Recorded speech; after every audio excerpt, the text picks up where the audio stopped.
하나님의 말씀 로마서 4장 25절 말씀 보시겠습니다. 로마서 4장 25절입니다.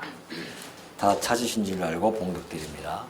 예수는 우리가 범죄한 것 때문에 내줌이 되고 또한 우리를 의롭다 하시기 위하여 살아나셨느니라. 한 절 봉독해 드렸습니다. 오늘 우리 부활주의를 맞이해서 특별히 이렇게 함께 하나님께 찬양과 예배를 드릴 수 있게 되어짐을 다시 한번 하나님께 감사를 드립니다. 오늘 말씀은 부활, 칭의를 향한 하나님의 선언이라고 하는 이 제목을 가지고 말씀을 상고하고자 합니다. 이 말씀 속에 담겨져 있는 주제를 보면은 그리스도의 부활은 십자가의 대속을 확증하며 또한 성도를 의롭다 하시는 하나님의 선언이라는 그런 주제로서 이 25절이 우리들에게 지금 선언해 주고 있는 그런 내용이 아닐 수 없습니다. 사실 이 로마서 4장 전체는요, 믿음으로 말미암는 의라고 하는 칭의에 대한 논증이었습니다. 우리가 지금 로마서 살펴볼 때 여러분 지금 다 잊으셨죠? 이 4장의 내용은 아브라함이 믿음으로 의롭게 되어졌다고 하는 그 내용부터 시작되어져서 오로지 믿음으로 말미암아 행위가 아니라 믿음으로 말미암아 의롭게 되어진다고 하는 그 칭의의 그 논증을 바울이 지금 4장부터 해나가면서 마지막 25절에 가서는 아주 그 논증의 최절정이라고 할 수 있는 그 복음의 한 요약을 이렇게 표현해 준 겁니다. 그래서 25장 우리가 25절을 살펴보면서 이 성경 전체를 한 절을 요약한다고 한다면 바로 이 구절이 아니겠는가라고도 생각할 수가 있습니다. 자, 오늘 이 본문의 내용은요, 사실은 수백 년을 관통하는 그런 약속의 성취라는 부분이 오늘 이 25절에서 나타내 주고 있습니다. 수백 년 전이면 우리가 수요일날, 제가 혹시 수요일날 강의 다 듣고 오셨죠? 뭐 손까지 내가 들라고 하지는 않겠습니다. 수요일날 강의를 들으셔서 알겠지만은,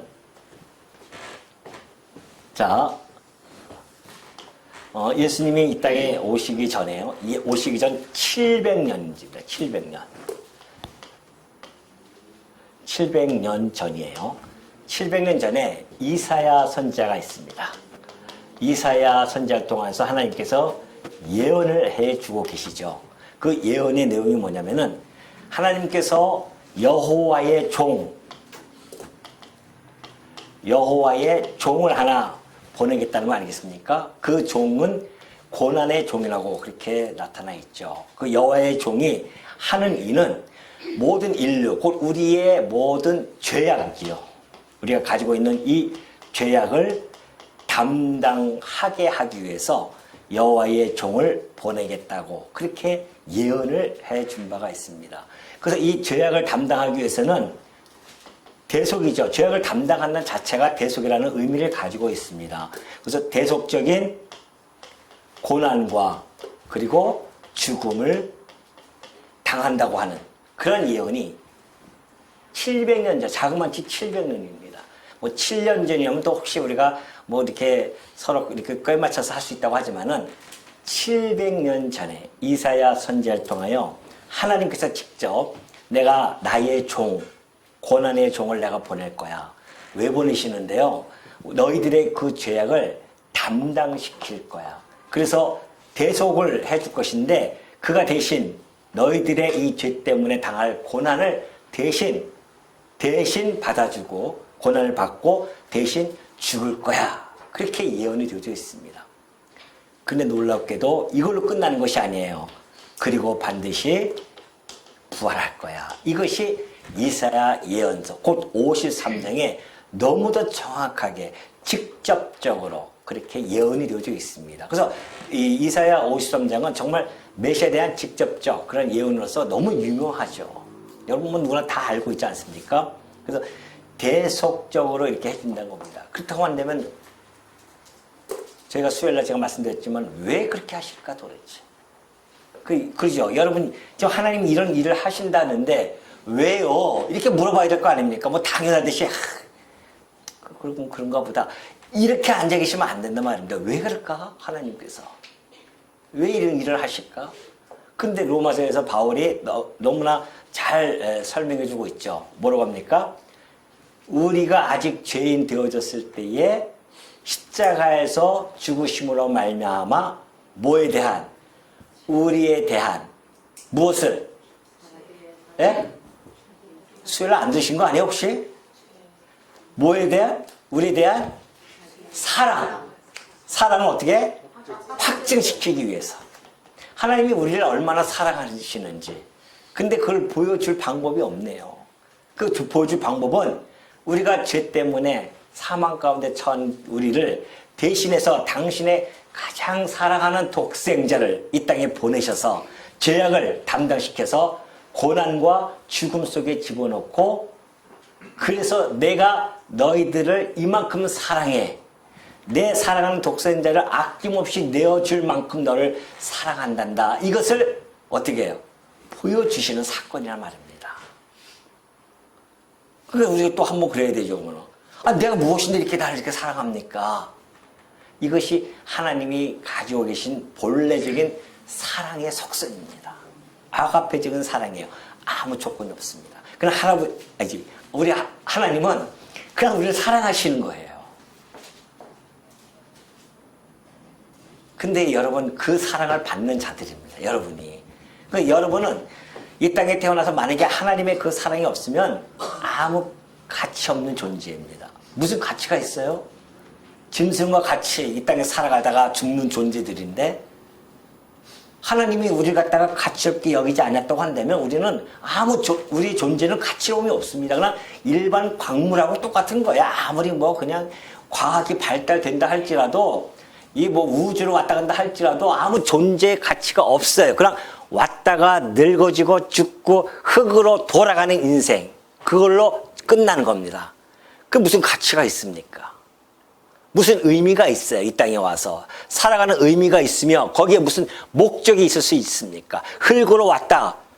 그냥 짐승처럼 생존 본능 속에서 먹고 살기 위해서 살아가는 것이고 종족 본능이라고 하는 그 본능 때문에 자식 낳고 그렇게 살다가 또 흙으로 돌아가잖아요. 늙음 속에서 아무것도 아니라니까요.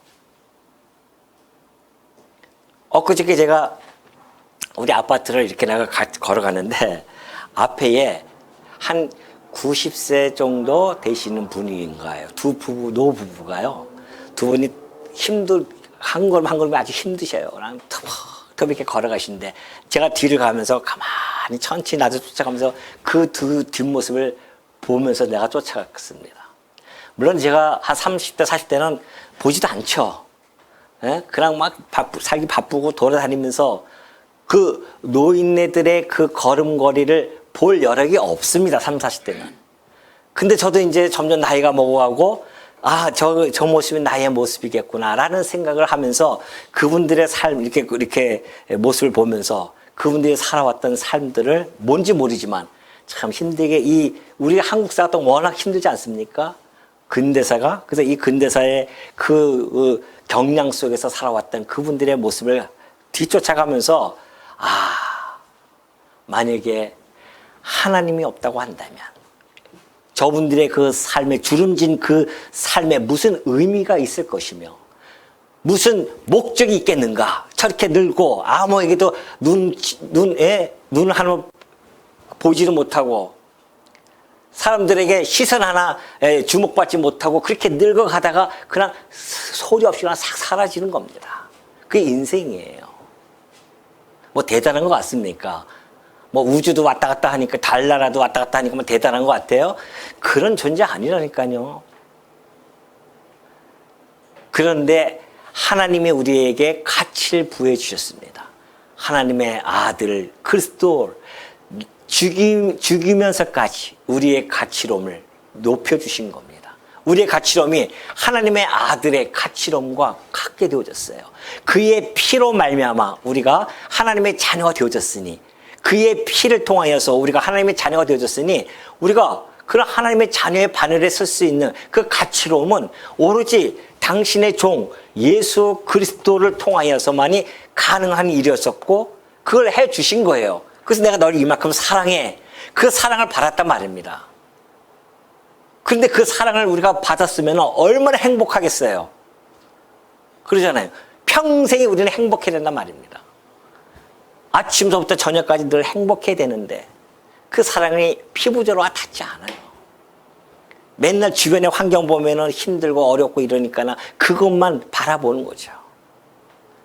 하나님이 나를 얼마나 사랑했는지를 우리가 마음속에 깊이 새겨지고, 이것이 날마다 내 가슴속에서 용성 치듯이 막 올라와야 얼굴이 환하고 행복한 속에서 살아갈 텐데, 그 사랑은 불변의 사랑이란 말입니다. 우리 인간들이야 뭐 좋아할 때는 막 좋아하다가 욕할 때는 뭐 하루아침에 그냥 탁 돌아서는 것이 우리 인간의 모습 아니겠어요? 하나님은 그렇지 않습니다. 불변의 하나님이에요. 변하지 않으셔요. 그 사랑을 불변의 사랑을 받고 있는 자가 어찌 행복하지 아니할 수 있겠냐 말이죠.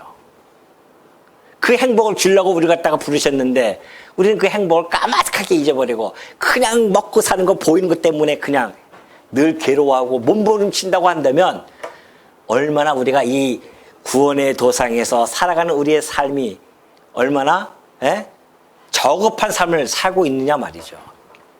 최고의 고급진 삶을 살아갈 수 있는 환경을 우리에게 주셨는데, 그 마음을 주셨고 그 신분을 주셨는데,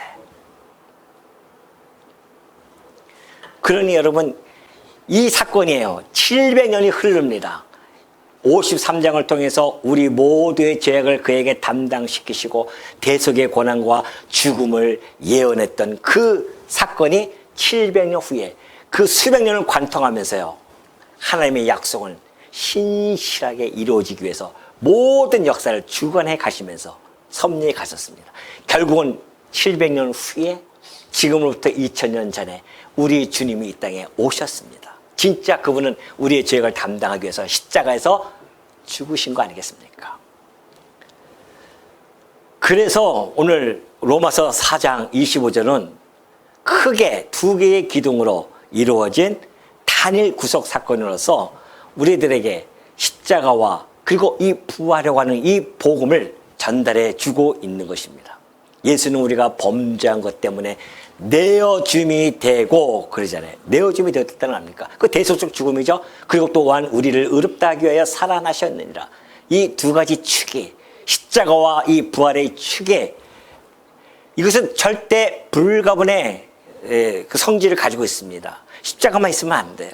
부활만 있으면 안 됩니다. 십자가와 부활, 이것이 복음의 요약으로서 오늘 우리에게 전달해 주고 있다. 그러니 여러분, 우리가 이제 이 본문에 이제 들어갑니다. 본문을 보면은 그러잖아요. 예수는 우리가 범죄한 것 때문에 내줌이 되고 그래요. 이것이 대속적 죽음이라고 했습니다. 이 대속적 죽음, 다시 말해서 하나님께서 우리들의 죄값을 예수 그리스도를 통하여 대신 받으시는 겁니다. 그 십자가 사건은 예수님이 우리들의 죄를 값을 지불하는 사건이에요. 그 단순한 죽음이 아닙니다. 내어줬다고 하는 것은 단순한 죽음이 아닙니다. 하나님께서 당신의 아들을 심판의 자리에 나 대신에 넘겨주신 겁니다. 그래서 그분이 당하신 고난 보십시오. 그가 찔림을 받았음으로 말미암아 우리가 뭘 받아요? 허물을. 그가 찔림은 우리의 허물을 인함이요. 그가 상함은 우리의 죄악을 인함이라고 했습니다. 그가 그렇게 대속적으로 고난과 죽음을 받으심으로 말미암아 우리는 그가 징계를 받음으로 우리는 평화를 누리게 되어졌고요. 그리고 그가 채찍을 맞잖아요. 채찍을 맞음으로 우리는 나음을 얻는 이런 역설적인 복음, 이런 내용이 세상에 어디 있습니까? 이분이 이것이 없으면 우리는 도저히 살아날 가망이 없었는데, 그러니까 그분이 이 내어줌이라고 하는 것은 이런 소중함이 있는 겁니다. 우리의 죄를 온전히 대신 짊어지신 그 형벌의 전가, 이것이 바로 내어줌의 그러한 내용이 담겨져 있고, 이사야서 53장 6절의 말씀처럼 여호와께서 우리 모두의 죄악을 그에게 담당시키셨도다. 이것에 대한 성취가 오늘 이 로마서 4장 25절에 흐르고 있습니다. 정확하게 지금 일치하고 있죠. 자, 그리고 나서 이제 내어줬어요. 내어주고 나서 십자가 죽으십니다. 그리고 나서 또한 우리를 의롭다 하시기 위하여 어떻게 합니까? 부활하십니다. 살아나셨습니다. 그래서 이 부활에는 삼중적인 의미가 함축되어져 있습니다. 첫 번째는 글 속에 이 속죄를 하나님께서 연락하셨다고 하는 공적인 선언이 무슨 사건이에요? 부활의 사건입니다. 부활. 이 부활의 사건은 하나님께서 십자가의 그 속죄 제사를 하나님께서 연락하셨다는 거예요. 받아주셨답니다. 여러분, 구약에 보면은 속죄 제사가 있죠. 1년 한 차례 7월 10일 날 대속죄일이 있습니다. 그때에 대제사장이 황소의 피를 가지고 어디로 들어갑니까? 어디로 들어가죠? 지성소로 들어갑니다. 속죄소에 이렇게 거기다가 그 송아지의 피를 뿌려요. 그때 대제사장은 뭘 입고 갑니까? 대제사장 뭘 입고 맨 밑에다가는 방울을 답니다. 그리고 제사를 드려요. 1년에 한 차례. 하나님께서 만약에 그 제사를 연락하시면 대제사장은 죽어야 살아요? 살아요. 딸랑딸랑 소리가 나옵니다. 그러면 백성들이 막 기뻐하는 거죠. 왜? 우리의 속죄를 연락해 주셨다는 거 아니겠습니까? 그것이 속죄의 연락의 증거가 뭐예요? 대제사장이 살아난 겁니다. 근데 만약에 연락하지 않으면 그 자리에서 대제사장도 죽어버리는 겁니다. 그럼 소리가 안 나는 거죠. 그러니 부활이라고 하는 것은 뭐예요? 예수님의 그 속죄 제사를 하나님께서 어떻게 했다? 기쁘시게 받으셨다는 겁니다. 그것이 바로 이 부활의 사건입니다. 또 하나의 의미가 있어요. 또 하나는 칭의의 선언입니다. 이것은 하나님께서 이제는 믿는 자를 의롭다 하실 수 있는 근거를 확립시켜 준다는 것이죠. 자, 죄의 싹은 사망이라고 했습니다.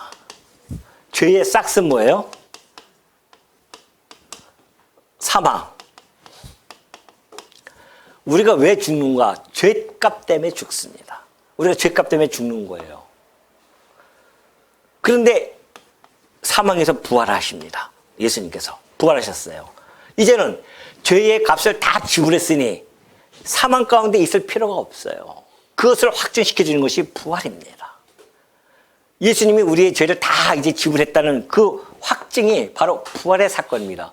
그러니까 부활을 하는 자는, 죄인은 부활할 수가 없죠. 부활이라고 하는 것은 물론 심판의 부활이 있지만은 그를 얘기하는 것이 아니라 부활체라고 하는 것은 의로운 모습이죠. 죄가 있으면 안 된단 말입니다. 우리가 부활을 할 수 있다고 하는 것은 우리가 의롭게 되어졌기 때문에 가능한 일입니다. 죄 가운데 아직도 있으면 안 되죠. 부활할 수가 없습니다. 근데 죄의 값을 예수님께서 다 지불해서 끝나버렸기 때문에 이제는 사망 가운데 있을 필요가 없어요. 우리는 그래서 다시 새로운 생명으로 부활한다는 거 아니겠습니까? 이것이 바로 의롭게 되어지는 모습이란 말입니다. 이 칭의의 근거를 하나님께서 마련해 주신 겁니다. 그래서 이 십자가와 부활을 믿는 자들, 예수님께서 내 죄 때문에, 내 죄값 때문에 죽으셨다. 그리고 그분이 부활하셨다는 것을 믿는 자들에게는 의롭다. 뭐예요? 칭해 주는 겁니다. 그래서 너도 이제 의로워. 너도 부활할 자야. 그런 뜻이에요. 그런 의미를 가지고 있고요. 마지막으로는 이제 그 의롭게 부활이라고 하는 것은 예수님의 어떠한 그 개인적인, 그러니까 개인의 소생을 넘어서서 무슨 사건이다? 새로운 생명과 새로운 인류의 영광스러운 출발이 예수님의 부활로부터 시작되어진 겁니다. 새로운 종족이 나타나기 시작했어요. 그 종족은 뭐예요? 더 이상 사망 가운데 처하지 아니하고 영원한 생명을 소유한 종족이 나타나기 시작한다. 이것이 바로 부활의 사건의 시작입니다. 영원한 생명을 소유한 자들이.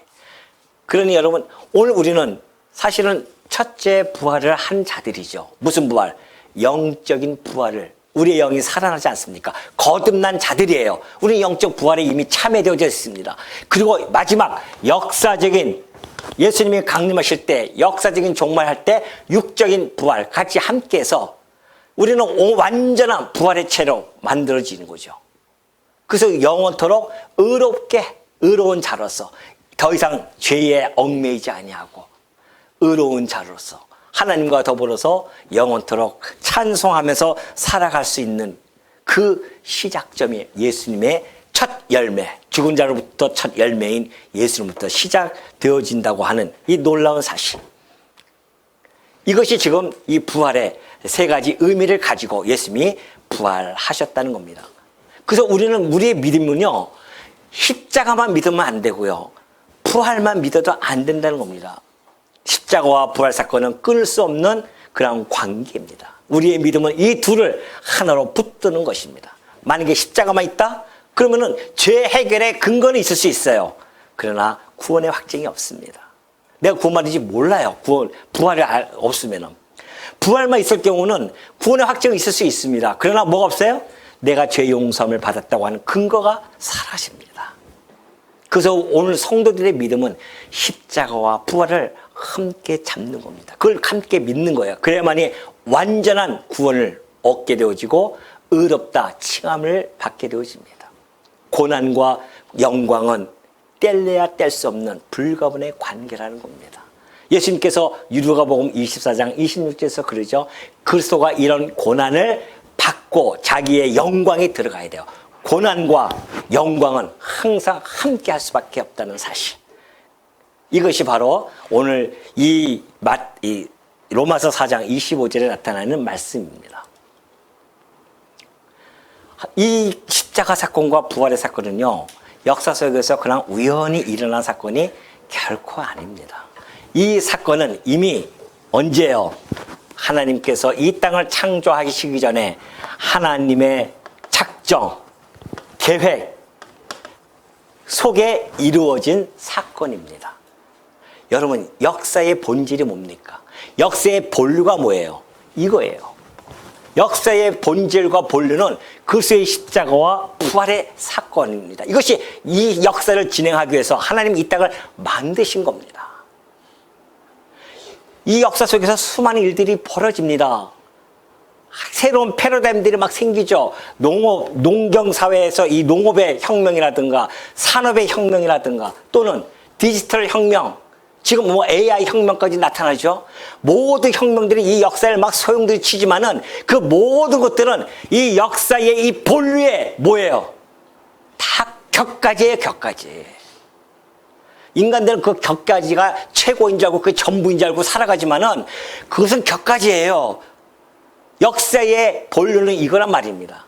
하나님께서 당신의 아들 이 땅에 보내셔서 우리의 죄를 대신 담당시키시고 부활시킴으로 말미암아 마지막 하나님 나라가 완성되어져서 영원토록 하나님을 찬송케 하는 것, 이것이 하나님이 펼쳐나가신 역사의 흐름이며 그림이란 말입니다. 여러분, 이것을 알고 있는 자가 행복한 거 아니겠습니까? 이것이 그 공자가 알고 싶어하는 아침에 도를 깨달으면 저녁에도 죽어도 좋다고 하는 그 도의 개념이 바로 사실은 이 사건이에요. 몰라서 죽었지, 모르고 죽었지. 도라는 것이 뭡니까? 이게 세상의 이치 아닙니까? 만물의 이치란 말입니다. 이 만물의 이치는 바로 이 사건이에요. 우리가 이 본류에 함께, 이 본류 흐름 속에 함께 흘러가고 있는 자들 아닙니까? 우리 성도가. 그러니 격까지 붙들고 너무 애쓰지 마세요, 그냥. 격가지를 보고 막 거기에 현혹돼가지고서 그쪽만 쳐다보지 말고 내가 지금 어느 자리에 서 있는지, 이 구원의 도상에서 내가 서 있는데 이 자리가 어떠한 자리인지를 여러분이 마음속에 꼭 간직하고 살아간다고 한다면 이 땅에 살아가면서 격가질 때문에 괴로워하고 몸부림치고 괴로워할 필요가 없습니다. 하나님의 사랑만 생각하고 가시면 됩니다. 아까 우리 장로님 기도하셨잖아요. 예? 쓸데없는, 우리가 살다 보면은 주변에 있는 환경 때문에 괴로워할 때가 있어요. 마음의 상처를 입을 때도 있습니다. 그것 때문에 슬퍼할 때도 있죠. 그러나 그건 뭐예요? 무슨 가지? 격가지예요. 그것 때문에 실망하고 신앙을 잃어버리면 되겠냐 말이죠. 우리의 주님께서 죽으시고 부활하신 것은 이 격가지 때문에 괴로워하지 말고 이 본류를 쥐어혀 잡고 이것을 꼭 움켜잡고 이 땅에 당대하고도 담대하고도 힘있게 살아갈 수 있도록 그걸 해주셨는데 그걸 놓쳐버리니까 자꾸만 격가지 때문에 괴로워하는 거 아니겠습니까? 하나님의 영혼 안에서 이루어진 성취의 사건이 하는 놀라운 사건. 하나님의 정하신 뜻, 미리 아심을 따라 내어준 바 되어진 거룩한 작정이라고 하는 것을 사도행전 2장 23절은 우리들에게 증언해 주고 있습니다. 오늘 그리스도는 우리의 범죄 때문에 내어줌이 되어졌습니다. 그리고 우리를 의롭다 하시기 위하여 어떻게 하셨다? 다시 살아나셨습니다. 십자가는 우리의 죄를 해결해 주었으며 부활은 그 해결의 확증입니다. 부활은 단순한 기념이 아니에요. 하나님께서 우리를 의롭다 하셨다는 그러한 선언입니다. 그리고 구원의 완성에 대한 증거라는 것이죠. 우리들에게 대속과 칭의와 그리고 이 십자가와 부활을 통해서 완전한 구원을 이루어주신 성삼위 하나님께 날마다 감사와 찬양과 영광을 돌려드리는 우리 주의 백성들 되어주시기를 당부드립니다.